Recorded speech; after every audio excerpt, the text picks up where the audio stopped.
So, Esther, then, I mean, there's a couple of sort of issues that this brings up here. Number one, you've got these huge demonstrations of people who really do appear to be, yes, there are many who want a two-state solution or, better treatment for Palestinians or some such, but clearly, there's also a large number of people who really do represent a pro-Hamas fifth column, not just in Britain, but in other European countries. I saw footage before we came on air of pro-Hizb ut-Tahrir rallies in Germany. So this is a huge problem. And yet the Metropolitan Police, I have seen, have been going after people for putting up British flags, the Union Jack. Why are the police, A, not doing more to shut down these people who are, and I'm a free speech absolutist, except for, supporting Hizb ut-Tahrir and, Hamas and groups like that. And also, is Britain going to do, so where's the Metropolitan Police, for one thing? But number two, is Britain going to go down the same road that countries like France and some Scandinavian countries are talking about, which is actively deporting people who are not citizens, who are espousing extremist pro-Hamas, pro-Hizb ut-Tahrir views?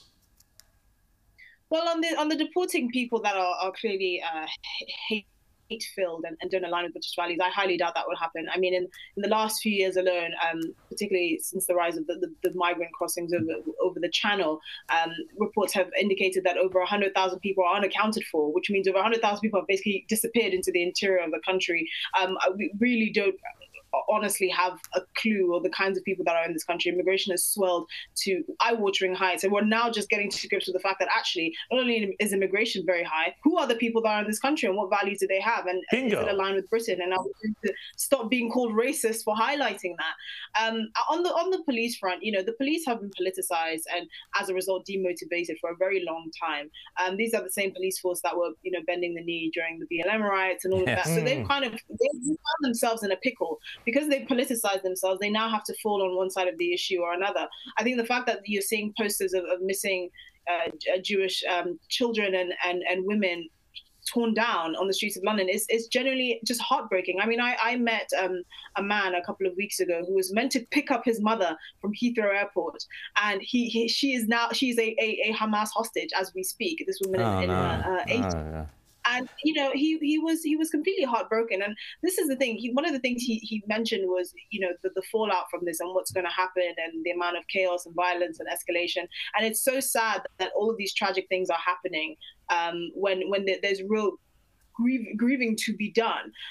Ultimately, like I said, there are really negative aspects of British society crawling out of the woodwork that are taking advantage of this massive crisis, and it's horrifying to watch.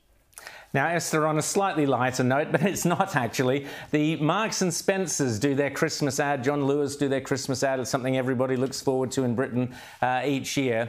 Marks and Spencers, M&S, have come up with this weird ad, which has also somehow managed to provoke ire and controversy because it looks like there's a burning Palestinian flag in the fireplace, which obviously there isn't, because the ad would have been filmed several weeks ago, and it's streamers or party hats or whatever. But have a look at this ad, and then I want to get your thoughts on what on earth is going on in this ad, Esther.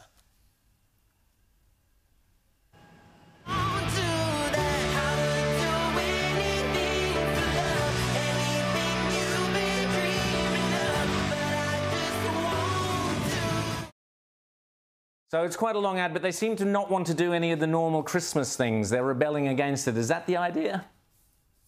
Yes. So Marks and Spencer was saying that they were trying to embody how different Christmas is for every person in this country, because God forbid on Christmas you mention anything to do with Christ or the Christian faith.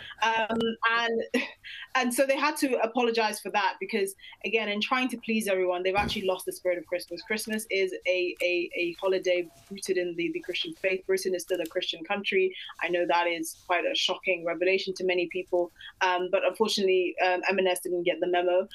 On the point of sort of what looked like the burning Palestinian flag, again, I couldn't believe this was a source of controversy. It was just, these are the colors of Christmas, and they happen to be in the furnace. I think the greater outrage should be, why are things being set on fire in a Christmas ad? Where is Santa Claus and the cute family and candy canes and, going to church on Sunday morning and all the cute normal things that you expect people to do on Christmas, instead of this effectively topsy-turvy way of approaching it, which now advertisers have become fond of, because everything must be inverted and diversified. Exactly, and heaven forbid that Jesus Christ might actually appear in a Christmas ad, Esther. There you go. We won't be seeing that from M&S in a while.